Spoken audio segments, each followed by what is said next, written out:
나치 독일의 비밀 경찰인 게슈타포는 잔혹함과 고문의 대명사가 되었습니다. 공식적으로는 게하임의 으로 알려져 있습니다. 1933년에 설립된 슈타츠 폴리차이 에스타츠 폴리차이는 반대자들을 침묵시키고 복종하는 국민을 기반으로 하는 전체주의 정권이라는 나치의 목표를 실현하는 잔혹한 수법으로 금세 악명을 떨쳤습니다.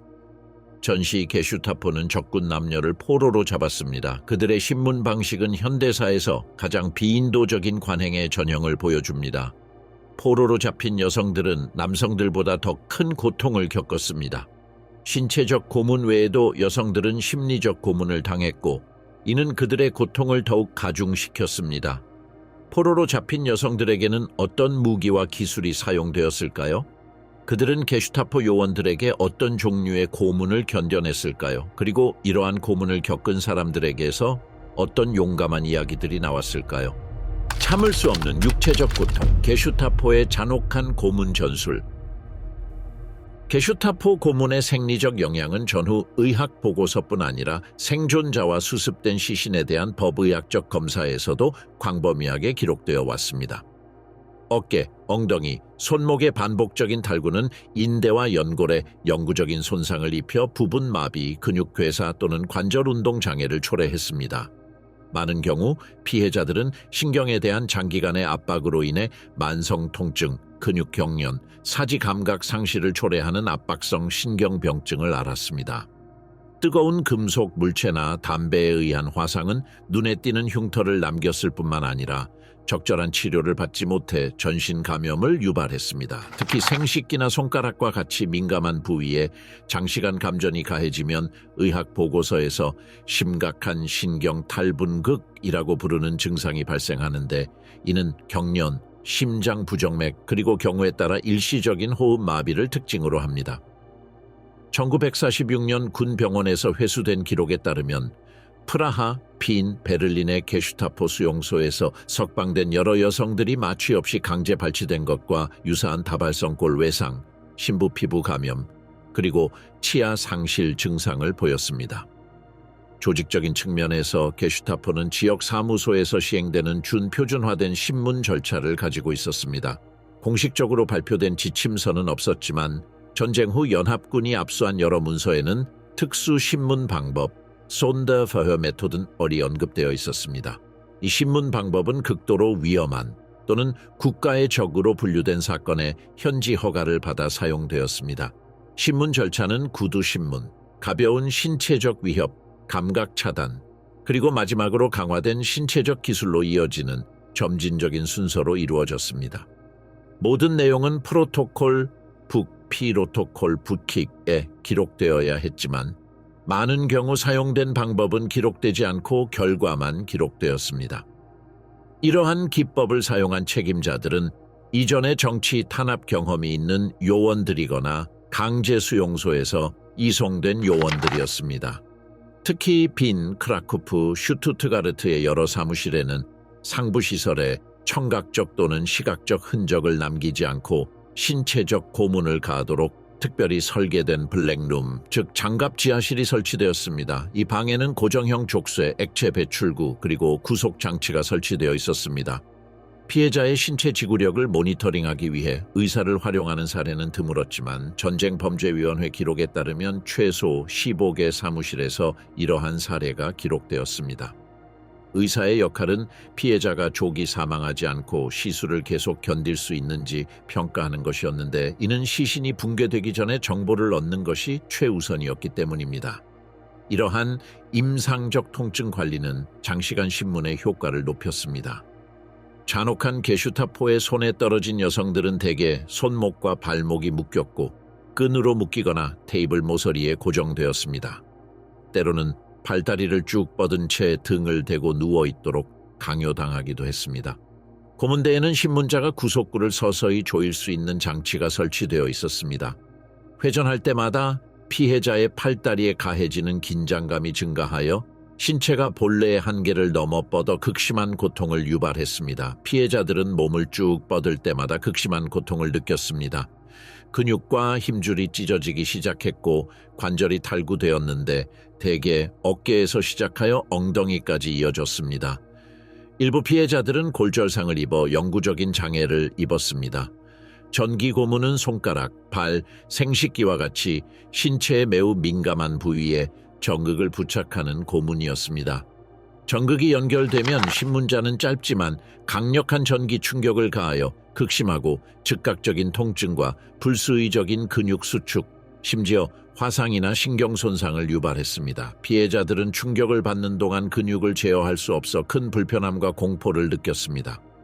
특히 충격이 무작위로 가해지는 경우가 많았기 때문입니다.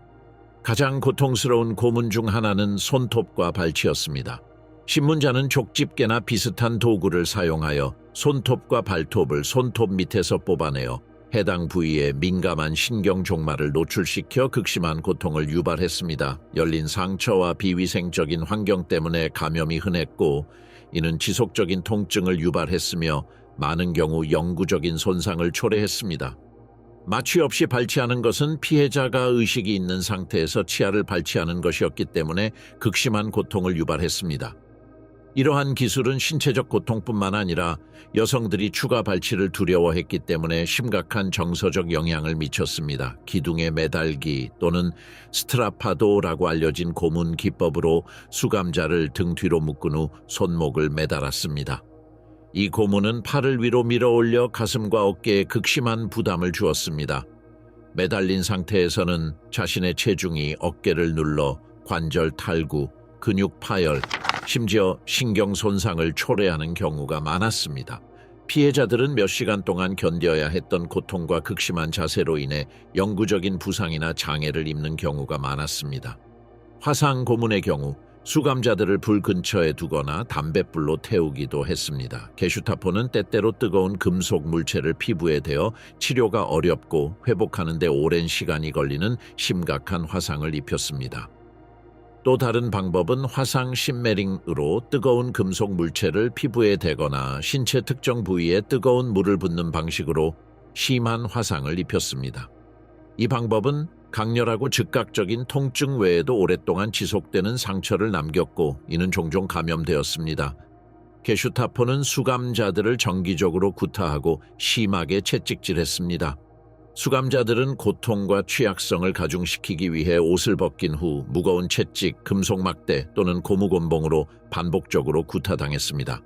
이러한 구타는 깊은 조직 손상, 심한 멍, 출혈을 유발했으며 피부가 찢어질 때까지 계속되었습니다. 구타의 강도와 빈도는 종종 영구적인 부상을 초래했으며 최악의 경우 뇌출혈이나 손상으로 인한 사망에 이르렀습니다. 특히 고통스러운 채찍질의 한 형태인 팔라카, 팔라카 또는 바스티나도, 바티나도는 발바닥에 가해졌습니다. 수감자들은 묶인 채 발을 반복적으로 구타당했습니다. 발에는 민감한 신경 종말이 많기 때문에 이 기술로 인한 극심한 고통은 특히 견딜 수 없었습니다. 많은 여성들이 이처럼 극심한 잔혹함과 정서적 고통을 견딜 수 없었던 것은 당연한 일입니다. 굴욕, 육체적 고통, 도덕적 절망은 그들을 한계까지 몰아넣었고 어떤 사람들은 정신을 잃기도 했습니다. 게슈타포는 눈에 보이는 신체적 손상 외에도 수감자들의 정신을 파괴하는 방법들을 개발했습니다. 신체적 한계에 도달하거나 넘어서면 새로운 단계가 시작되었습니다. 바로 사고, 조작, 고립, 그리고 체계적인 정서적 고갈이었습니다. 심리적 고문은 억압장치의 필수적인 구성 요소가 되었고 손을 들 필요 없이 모든 내부 저항을 파괴하도록 설계되었습니다. 그 다음 단계의 고통에서 적은 더 이상 육체적 고통이 아니라 침묵, 두려움, 그리고 의도된 고독이었습니다. 마음을 깨뜨리다 포로로 잡힌 여성에 대한 게슈타포의 심리적 고문. 나치 탄압기관은 심리적 고문을 마구잡이로 자행하지 않았습니다. 이러한 관행을 적의 재교육이나 도덕적 파괴를 위한 도구로 정당화하는 이론적, 행정적 체계가 존재했습니다. 1935년부터 제국 내무부는 행동심리학 연구라는 주장에 근거하여 국가의 적들을 신문하는 데 장기간 불안정화 방법을 사용하도록 승인했습니다. 이러한 연구들은 막스 드 크리니스와 카를 슈나이더와 같은 정권과 협력하는 정신과 의사들에 의해 각색되고 조작되었는데 이들은 감각 박탈, 수면 박탈, 독방 감금을 개인의 의지를 약화시키는 수단으로 활용하도록 장려했습니다. 게슈타포는 이러한 사상을 비공식적인 내부 지침서에 포함시켰는데 그중 다수는 전쟁 후 회수되었다.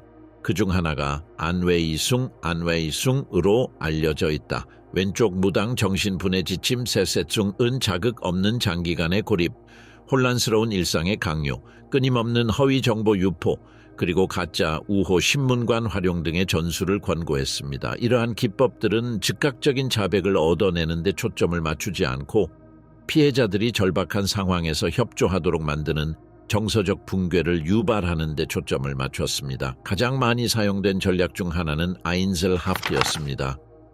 와 함께 암시, 즉 암시를 통한 개별 감금은 수감자를 며칠 또는 몇 주 동안 완전히 고립시킨 후 짧은 신문 시간을 통해 친척이 사망했다거나 남편이 배신했다거나 감방 동료들이 그녀를 반역자로 여긴다는 거짓 정보를 제공하는 방식으로 이루어졌습니다.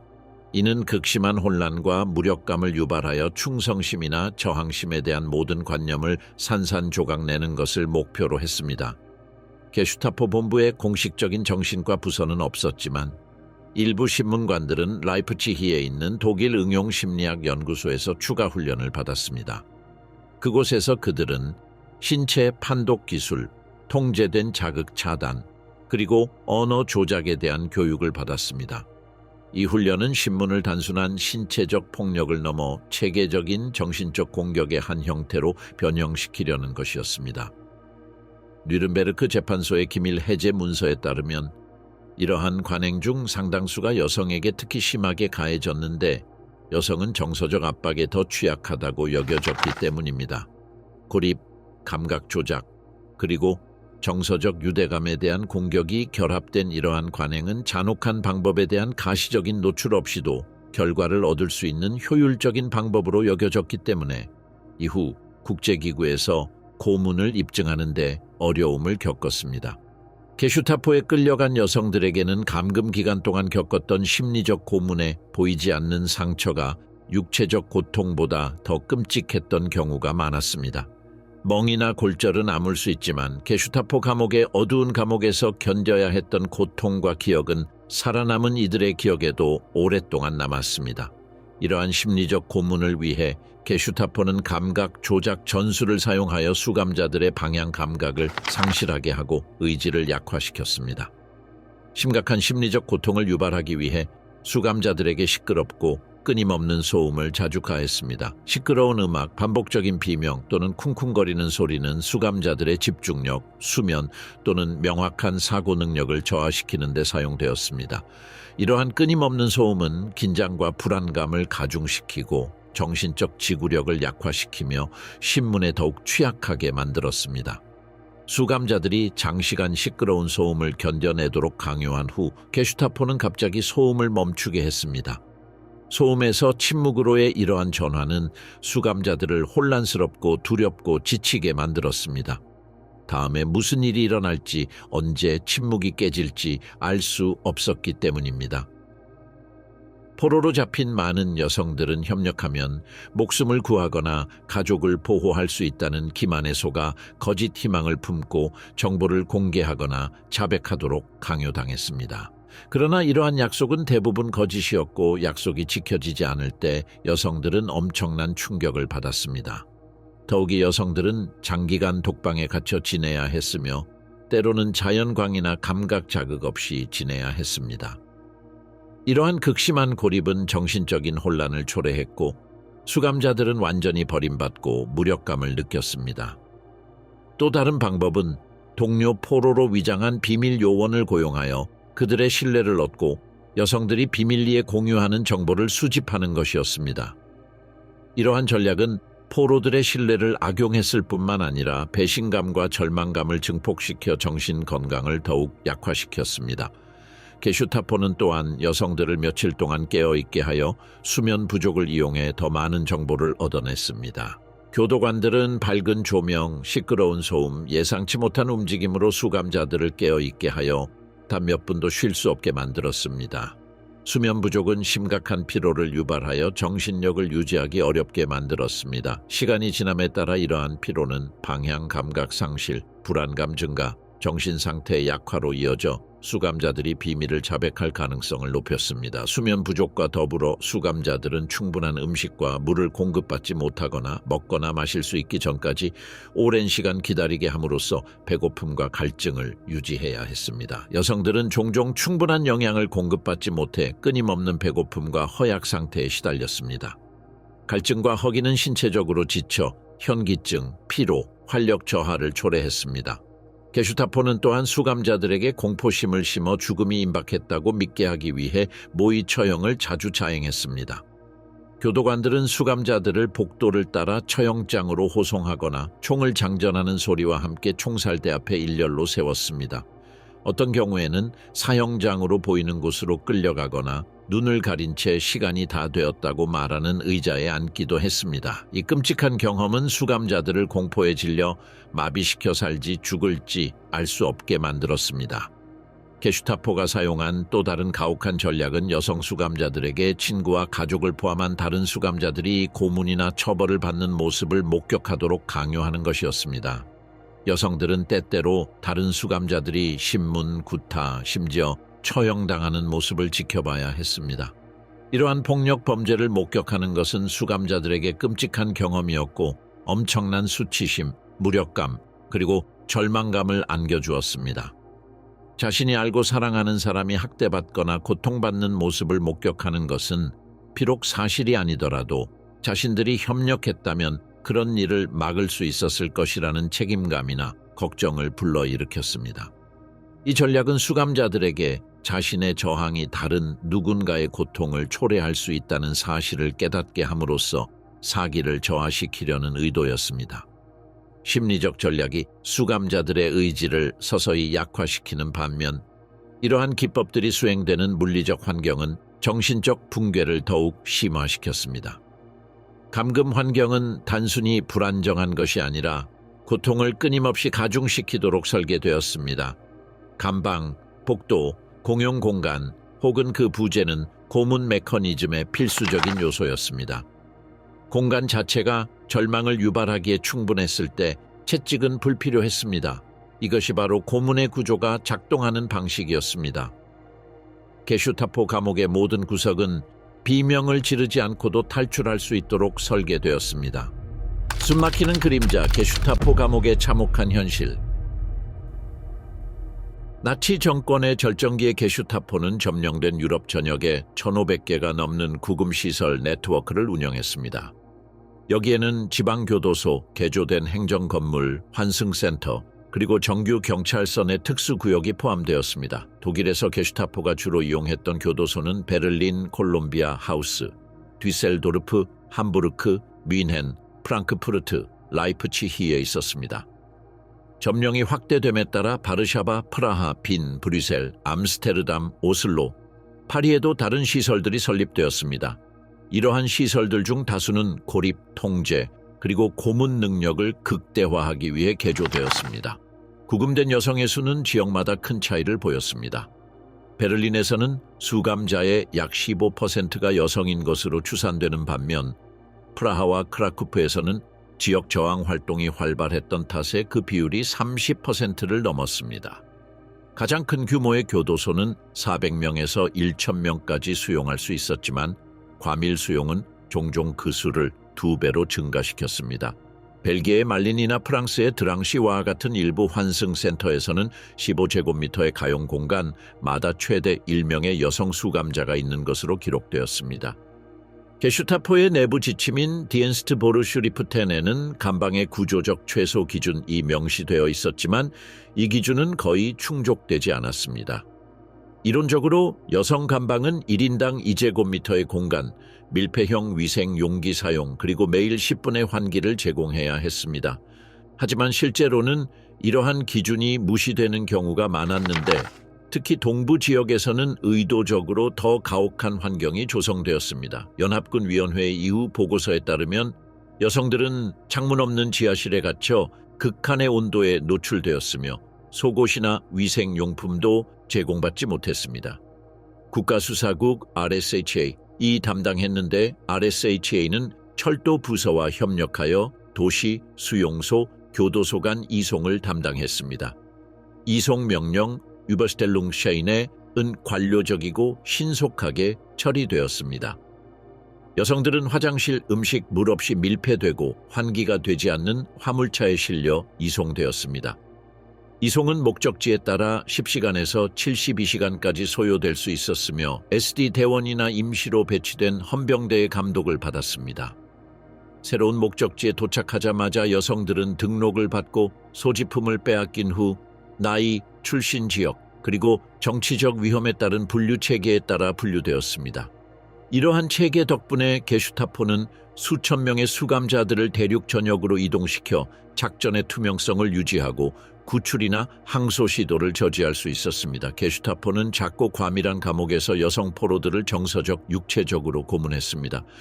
감방은 많은 수감자를 수용하기에 너무 좁아서 앉을 공간은커녕 눕기도 힘들 정도였습니다. 환기가 잘 되지 않는 열악한 환경은 극심한 불편함을 야기했고 때로는 위험한 수준의 산소 부족으로 일부 수감자들이 의식을 잃기도 했습니다. 수감자들은 작고 더러운 양동이를 변기로 사용했는데 양동이는 금세 넘쳤습니다. 이러한 비위생적인 환경은 질병 확산을 촉진했고 많은 수감자들이 병에 걸렸습니다. 악취와 신선한 공기 부족은 참을 수 없을 정도로 심해 메스꺼움과 극심한 신체적 불편함을 유발했습니다. 일부 생존자들은 감방이 너무 혼잡해서 수감자들이 서로 밀착된 차에 앉아 잠을 자야 했다고 묘사했습니다. 이는 편안하게 잠들지 못하게 했을 뿐만 아니라 개인적인 공간이나 존엄성을 박탈당하면서 무력감과 절망감을 더욱 심화시켰습니다. 공간 부족으로 인해 수감자들은 장시간 휴식 없이 앉거나 서서 불편한 자세로 잠을 자야 했습니다. 이는 혈액순환을 심각하게 방해하여 사지가 붓고 경련이 심해지고 장기적인 신경 손상을 초래할 수 있었습니다. 기본적인 위생 관리가 부족해 이질, 결핵, 피부 감염이 빠르게 확산되었습니다. 이러한 감방의 제한된 황의는 계절에 따라 숨 막힐 듯한 더위나 극심한 추위와 결합되어 호흡기 질환의 확산을 가속화하여 많은 수감자들이 서 있거나 움직일 수 없게 만들었습니다. 심리적으로 감금 생활은 극심한 스트레스를 유발했고 폐소공포증과 무력감까지 더해졌습니다. 만성적인 개인 공간, 위생, 그리고 희망의 부족으로 인해 많은 수감자들이 심각한 불안, 우울증, 심지어 트라우마로 인한 정신병 증상을 보였습니다. 이러한 폐소공포증적인 고문은 수감자들을 신체적으로 약화시키고 정신적으로 외상을 입혀 의지를 앗아갔습니다. 게슈타포 역사 초기에 당국은 여성 수감자의 수가 많기 때문에 여성 수감자를 위한 시설을 특별히 설립할 필요가 있다고 결정했습니다. 리히텐부르크 강제 수용소는 1937년 이러한 목적으로 개조되어 1939년 폐쇄될 때까지 여성을 위한 최초의 수용소 중 하나가 되었으며 모든 여성은 라펜스브리크로 이송되었습니다. 그곳에서 여성들은 잔혹한 처우, 부적절한 음식, 그리고 완전한 의료 부족을 견뎌야 했습니다. 대부분의 정치범은 추방되었지만 베를린 정부가 가장 위험하다고 판단한 사람들은 열악한 시설, 불충분한 위생 환경, 높은 수준의 심리적 스트레스에 시달렸습니다. 특히 유대인 공동체 출신 여성들은 루마니아 체르노비츠와 같은 곳에서 과밀하고 비위생적인 환경을 견뎌야 했는데 이 도시는 현재 우크라이나 영토에 속합니다. 이러한 감옥에서 견뎌낸 스트레스로 인해 탈진하여 사망한 여성들이 있다는 보고도 있는데 이들 중 대부분은 독일 국외에 위치해 있었습니다. 무시무시한 체르노비츠 교도소 시설은 나치가 루마니아를 침공하기 훨씬 전부터 사용 중이었으며 소련이 루마니아를 점령하는 동안에도 계속 운영되었습니다. 끊임없는 잔혹함과 무너진 정신, 프랑스와 노르웨이에서 게슈타포의 공포 통치. 프랑스에서 게슈타포의 작전 체계는 헬무트 크 노엔 중령이 이끌었는데 그는 1940년 정보기관 SD과 파리 게슈타포의 수장으로 임명되었습니다. 그의 직속 지휘 아래 리옹, 보르도, 디종, 마르세유 등 주요 도시에 분산된 지역본부 네트워크를 운영했습니다. 가장 악명 높은 지휘관 중 한 명은 리옹 게슈타포 수장 클라우스 바르비였는데 그의 부대는 1942년부터 1944년까지 수백 명을 체포, 고문하고 아우슈비츠로 강제 이송하는 임무를 맡았습니다. 이 부서들은 BC 정부 경찰 및 민병대와 긴밀히 협력했습니다. 프랑세즈는 나치 정권을 적극적으로 지원했던 프랑스의 중운사 조직입니다. 게슈타포와 BC 정부의 협력을 통해 효율적인 탄압 체계가 구축될 수 있었습니다. 1943년에는 소위 존 데라크티온 선더 액션 이밤 운트네벨 야간 안개 작전이 프랑스 영토까지 확대되어 레지스탕스 전사들을 재판 없이 강제 실종시키는 것이 허용되었습니다. 그 해에만 7,000명 이상 이 지시에 따라 체포되었습니다. 프랑스 내무부 기록 보관소에 따르면 1940년부터 1944년까지 최소 7만 5천 명이 게슈타포에 의해 체포되었고 그중 4만 명은 추방되었고 약 1만 명은 처형되거나 고문으로 사망했습니다. 노르웨이에서는 1940년 4월 점령 이후 나치의 탄압 체계가 형성되었습니다. 게슈타포는 지크프리트가 이끌었습니다. 페먼은 오슬로에 정착하여 독일 보안 경찰의 수장으로 활동한 SS 장교였습니다. 페먼은 히틀러의 직접 대리인이었던 국가 판무관 요제프 테르보펜의 지휘 아래 활동했습니다. 노르웨이 게슈타포는 베르겐, 트론헤임, 크리스티안산, 트롬스에 지부를 두고 있었으며 전 내무부 장관 요나스 리 조나트리가 이끄는 협력 노르웨이 경찰과 긴장되지만 기능적인 관계를 유지했습니다. 체포 시스템은 주로 반체제 인사, 시민 저항 운동, HM의 프론텐, 구성원, 그리고 유대인 지원 혐의자를 대상으로 했습니다. 최소 3,000명의 노르웨이 여성이 게슈타포에 의해 체포되었고 약 750명이 라펜스브리크나 작센하우젠과 같은 수용소로 추방된 것으로 추산됩니다. 노르웨이 저항위원회 노르웨이전 레시스턴스 카운실의 공식 통계에 따르면 기록된 체포자 수는 12,000명이 넘었으며 약 3,500명이 구금 중 처형되거나 사망했습니다. 프랑스와 노르웨이에서 게슈타포는 직접 통제와 협력이 혼합된 시스템을 통해 지역사회에 통합되었습니다.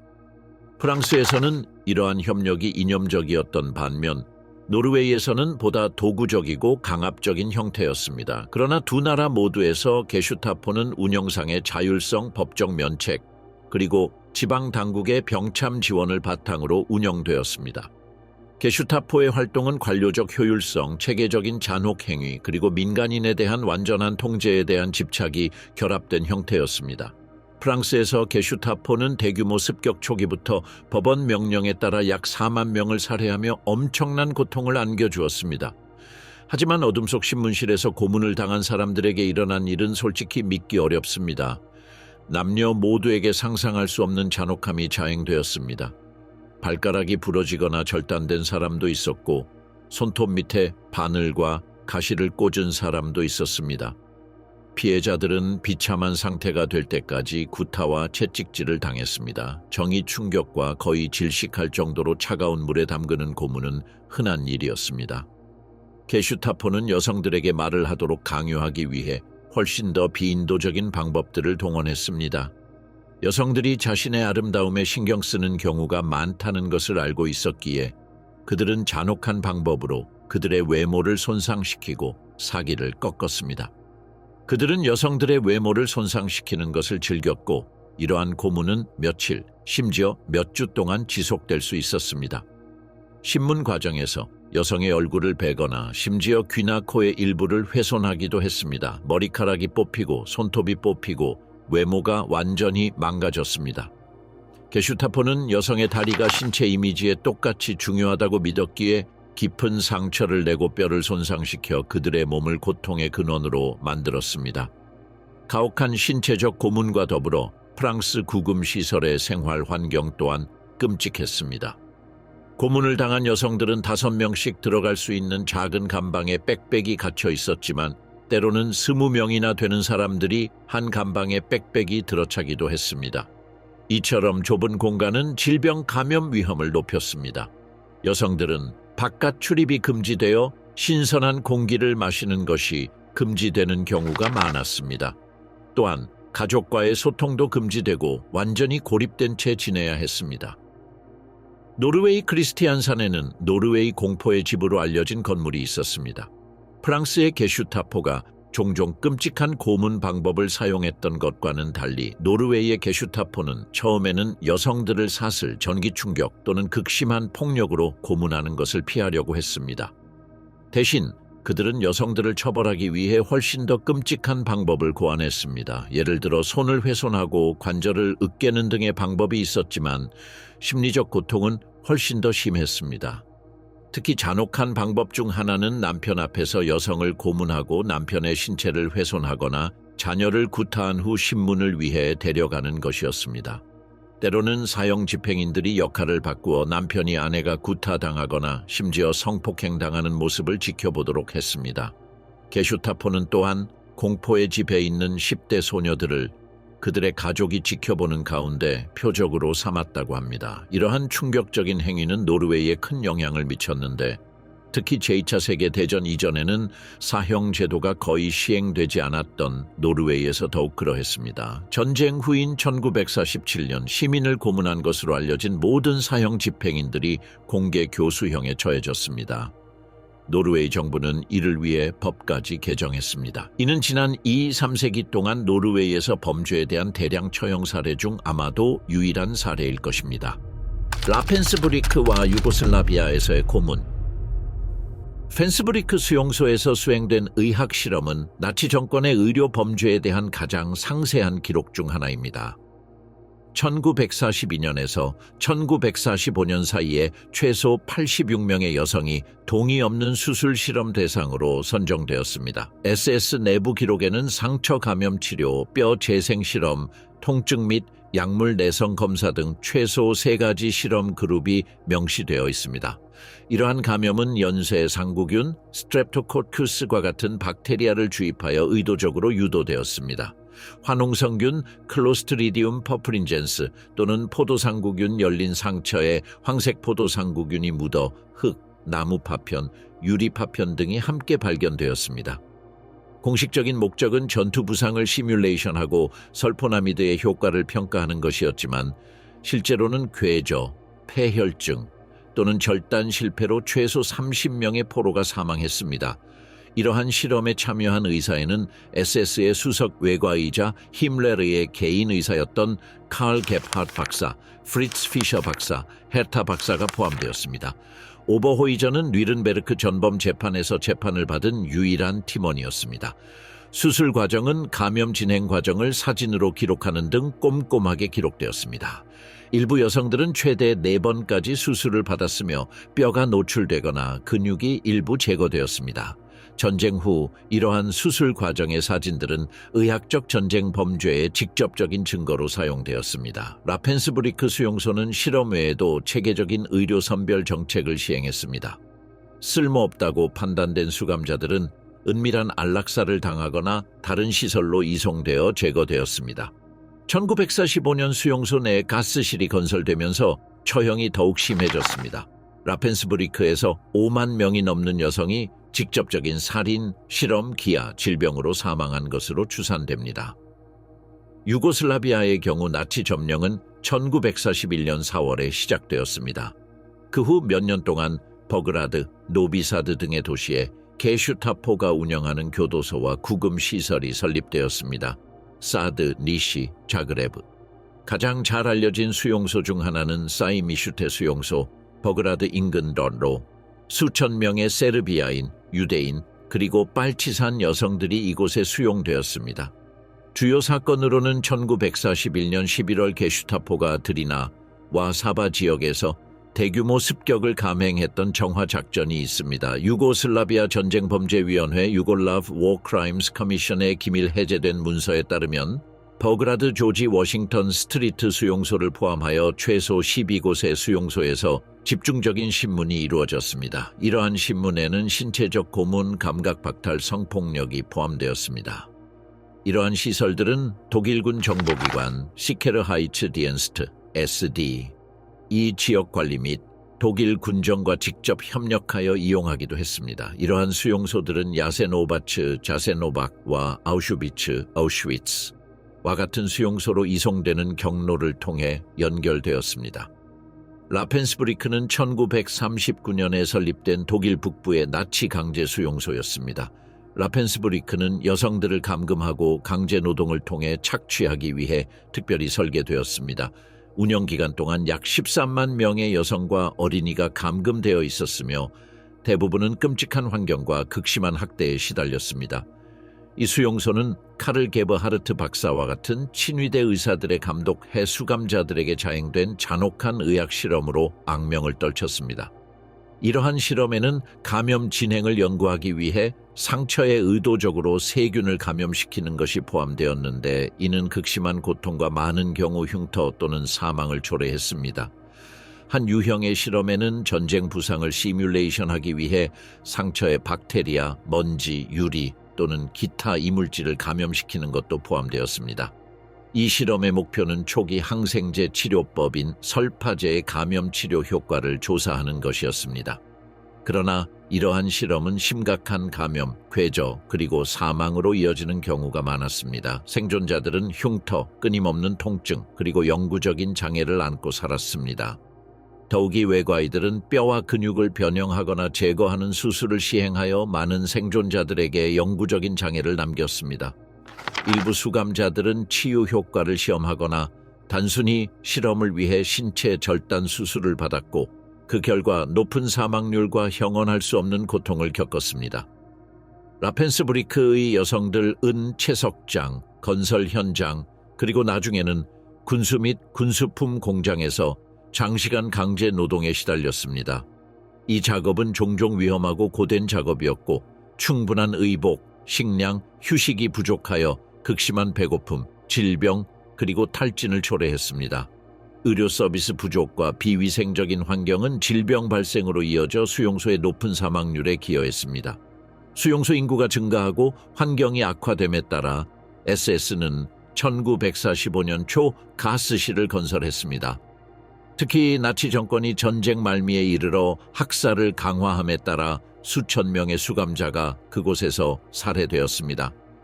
다른 수감자들은 영양실조, 질병, 탈진으로 사망하거나 총살당했습니다. 일할 수 없을 만큼 허약하거나 병에 걸린 수감자 중에는 흔히 제거 대상에 포함되었습니다.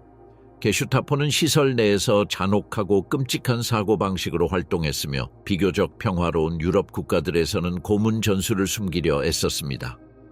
그러나 유고슬라비아, 발트 3국, 폴란드에서는 모든 예의 범절을 벌였습니다. 리가 교도소에서는 여성들이 구타, 옷 벗기기, 강제 춤추기 등의 범죄에 시달렸습니다. 폴란드의 상황도 그에 못지않게 참혹했습니다. 가장 끔찍한 전술 중 하나는 공동 화장실을 이용하는 것이었는데 수감자들은 이를 최악의 고문 장소로 여겼습니다. 게슈타포가 반인륜 범죄를 어느 정도까지 자행했는지는 아직 밝혀지지 않았지만 많은 전직 수감자들을 불안하게 만든 모의 익사와 같은 관행은 언급되고 있습니다. 증거에 따르면 수많은 여성들이 더 이상 학대를 견디지 못하고 미쳐버렸다고 합니다. 특히 잔혹한 고문 기법 중 하나는 냉고 고문으로 알려져 있었습니다. 추운 날씨에 수감자들은 샤워실로 끌려가 물을 뒤집어 썼습니다. 처음에는 여성들이 피부에 묻은 흙, 피, 벌레를 씻어내도 된다고 생각했습니다. 하지만 샤워는 멈추지 않았고 배수구는 거의 작동하지 않았습니다. 여성들은 곧 무언가 심각하게 잘못되었다는 것을 깨달았습니다. 절박한 비명과 간청에도 불구하고 아무도 샤워실 문을 열어주지 않았습니다. 결국 그들은 얼음장처럼 차가운 물 속에 서 있었고 바깥에는 햇살이 내리쬐고 있어 상황은 더욱 참을 수 없었습니다. 한 수감자는 이러한 고문은 처벌받지 않을 것이라고 경고하며 살아남은 사람들은 심각한 질병에 시달릴 것이라고 암시했습니다. 게슈타포가 자행한 가장 끔찍한 고문 중 하나는 젊고 매력적인 여성의 존엄성을 침해하는 것이었습니다. 많은 여성들이 감방으로 끌려가기 전에 성폭행을 당했습니다. 때로는 여성들이 이 감방에서 옷을 모두 벗은 후 복도로 끌려가기도 했습니다. 복도에서는 독일 장교들이 줄을 서서 음란한 욕설을 퍼붓고 조롱조로 웃으며 기다리고 있었습니다. 임산부들은 특히 이런 상황에 공포에 떨었습니다. 이 기묘한 환경에서 게슈타포는 악몽 같은 만행을 자행하며 신문 중에도 여성들을 자주 구타하고 발로 차는 등 잔혹 행위를 자행했습니다. 어떤 경우에는 이처럼 가혹한 환경에서 출산을 강요당하기도 했습니다. 나치의 체코슬로바키아 점령 기간 동안 게슈타포에 붙잡힌 여성들은 다양한 학대를 받았습니다. 많은 여성들이 레지스탕스 활동이나 레지스탕스 전사의 가족이라는 이유로 체포되었습니다.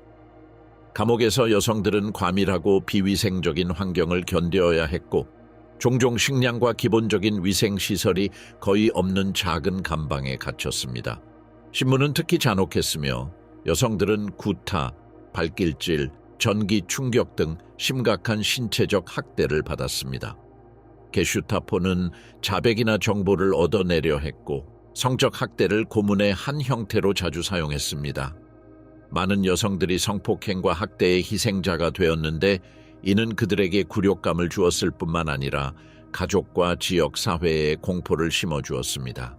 때때로 게슈타포는 여성들을 감방에서 끌어내 신문했고 종종 다른 사람들 앞에서 신문을 했으며 이는 여성들의 수치심과 불안을 더욱 심화시켰습니다. 어둠 속의 용기, 게슈타포의 잔혹함에 맞선 여성들의 저항 이야기. 2차 세계대전 이후 다양한 연합국 정부와 조직은 나치 정권에 대한 저항에서 역할을 한 수백 명의 여성을 공식적으로 인정했는데 그 중에는 게슈타포 고문에서 살아남은 사람들도 많이 있었습니다. 프랑스에서 1,000명이 넘는 여성이 적에 맞서 용감한 행동을 한 공로로 시르와 드 괴르를 받았고 750명이 메다일 드 라 레지스탕스를 받았습니다. 샤를 드골의 조카이자 라벤스브리크 생존자인 제네비에브 드골 안토니오와 같은 소수는 프랑스 최고의 민간인 연계인 레지옹 도네르 대십자 훈장을 받았습니다. 폴란드에서 국립기억연구소와 같은 기관은 지하운동에 가담한 혐의로 게슈타포에 의해 구금되고 고문당한 여성 2,000명 이상을 기록했으며 많은 사후 훈장을 수여했습니다. 기관 차원에서는 게슈타포에 의해 박해받고 학대받은 여성들을 기리는 수많은 기념관이 건립되었습니다. 베를린에는 1995년에 개관한 독일 레지스탕스 여성기념비가 있는데 나치 비밀경찰의 직접 명령으로 체포, 신문, 처형된 여성들을 기리는 공간이 있습니다. 프랑스 리옹에는 클라우스 바비의 악명 높은 리더십이 자리 잡은 곳이자 게슈타포에 의해 체포된 여성들과 관련된 기록 보관소, 유물, 그리고 실제 파일을 보존하는 저항과 강제 수용 역사 센터 Centre d'Histoire de la Résistance et de la Déportation가 있습니다. 노르웨이 오슬로 홀로코스트 박물관에는 크리스티안산의 소위 공포의 집, House of Horror에 수감되었던 여성들의 기록이 전시되어 있으며 여기에는 전후 고문 가해자들의 재판 문서도 포함됩니다. 공식 기록과 관련하여 쇼아 기념위원회는 유럽에서 2만 명이 넘는 여성이 저항 유대인 협력 또는 반나치 선전 혐의로 게슈타포에 체포되었다고 추정합니다.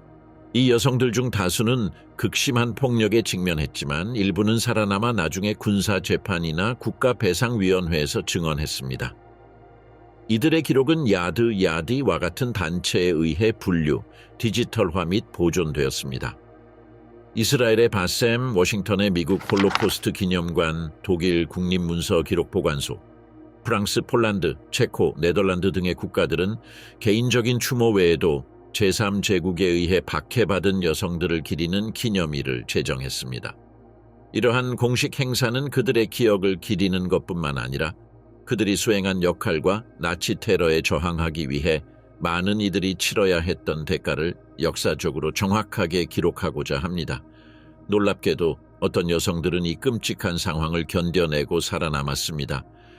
예를 들어 정보장교 오데트는 할로우스는 게슈타포 지하 감옥에 갇혔고 그곳에서 그녀의 손톱이 뽑히고 등에 뜨거운 다리미가 닿았습니다. 프랑스 레지스탕스 전사 사보 역시 상상할 수 없는 고통을 겪었습니다. 목격자들에 따르면 사보는 그녀와 수감자들이 총사령 집행대로 끌려갈 당시 이미 수십 년이나 늙어 있었습니다. 총사령 집행대를 마주한 그녀의 모습은 알아볼 수 없을 정도였습니다. 비올레트는 사형 집행인들에게 깊은 인상을 남겼습니다. 그녀는 운명의 정면으로 맞선 유일한 여성이었기 때문입니다. 다른 사람들은 너무 두려워 돌아설 수 없었고 뒤에서 총살당했습니다. 영국 정보 장교 아일린 리얼은 고문실에서 기적적으로 살아남았습니다. 나중에 그녀는 자신의 경험을 이야기할 수 있었고 욕실에서 고문을 당했던 기억을 떠올렸습니다. 그곳에서 욕조에 빠져 거의 익사할 뻔했습니다. 이레나. 2008년 98세의 나이로 세상을 떠난 샌들러는 제고타라는 지하 조직의 용감한 일원으로 제고타는 제2차 세계대전 당시 독일 점령 폴란드에서 유대인들을 구출하는 데 기여했습니다. 1943년 가을 이레나는 제고타의 아동 담당 부서장이 되었습니다. 하지만 며칠 후 게슈타포에 체포되어 심한 구타와 고문을 당했지만 아이들이나 동료 구출자들에 대한 정보는 전혀 밝히지 않았습니다. 결국 동료들이 준 뇌물 덕분에 게슈타포의 구금에서 풀려났습니다. 석방된 후에도 그녀는 새로운 이름으로 제고타에서 계속 활동했습니다. 시몬 라그란제와 그녀의 가족은 1944년 게슈타포에 의해 체포되었습니다. 그들은 그 후 리옹의 게슈타포 수장인 클라우스 바르비에게 끌려갔는데 그는 잔혹한 신문 기술로 유명했습니다. 바르비는 겨우 13살이었던 시몬에게 끔찍한 고문을 가했습니다. 그는 신체적, 정신적 폭력으로 그녀의 정신을 파괴하려고 시도했고 그녀에게 끊임없는 구타, 익사 시도, 갈래 수갑에 매달리는 고통을 주었습니다. 상상할 수 없는 고통에도 불구하고 시몬은 바르비가 그녀의 아버지를 처형하는 것을 지켜본 후에도 가족의 저항 활동에 대해 그에게 아무것도 말하지 않았습니다. 결국 시몬은 아우슈비츠 비르케나우 강제 수용소로 보내졌고 그곳에서도 공포는 계속되었습니다. 그녀는 강제 노동, 영양실조, 그리고 끊임없는 죽음의 위협을 견뎌냈습니다. 그럼에도 불구하고 그녀는 아우슈비츠에서도 강인함을 유지했습니다. 시몬은 1945년 수용소가 해방될 때까지 기적적으로 살아남았지만 신체적, 정신적 외상을 입었습니다. 수년 후 시몬은 법정에서 바비를 상대로 증언하며 바비와 그의 통치 기간 동안 고통받았던 수많은 사람들을 위해 정의를 실현하는 데 기여했습니다. 그녀의 증언은 바비가 반인륜 범죄 혐의로 유죄 판결을 받는 데 결정적인 역할을 했습니다. 바비는 괴물로 묘사되었고 시몬은 자신을 괴롭히던 끔찍한 기억을 극복하는 데 필요한 강인함에 대해 이야기했습니다. 레세브레의 이야기는 나치가 점령한 프랑스에서 클라우스 바르비에와 게타포의 잔혹함에 대한 또 다른 끔찍한 증거입니다. 리세는 제2차 세계대전 중 프랑스 레지스탕스의 일원으로 그녀의 나라를 점령한 나치 정권에 맞서 싸웠습니다. 레세브레는 1944년 게슈타포에 체포되어 클라우스 바르비 앞으로 끌려갔습니다. 그는 그녀를 9일 동안 끊임없이 고문했습니다. 바르비에는 신체적, 심리적 기술을 사용하여 그녀에게서 정보를 추출했습니다. 이 세브레는 나중에 그녀가 심하게 구타당하고 여러 번 의식을 잃었다고 진술했습니다. 바르비에는 그녀의 손목을 매달고 잔인하게 구타하고 척추가 돌이킬 수 없는 손상을 입도록 그녀의 등을 세게 때리는 등 다양한 방법으로 그녀를 고문했습니다. 레세브레의 인내와 회복력은 인상적이었습니다. 그녀는 동료 레지스탕스 전사에 대한 정보를 밝히지 않고 고문을 견뎌냈습니다. 1945년 제2차 세계대전이 종전되자 다른 나치 조직들처럼 게슈타포도 연합군에 의해 해체되었고 많은 조직원들이 다양한 처벌을 받았습니다. 1945년과 1946년 뉘른베르크 재판에서 국제군사재판소는 저명한 나치 관리들과 조직들에게 유죄 판결을 내리고 게슈타포를 범죄 조직으로 규정했습니다.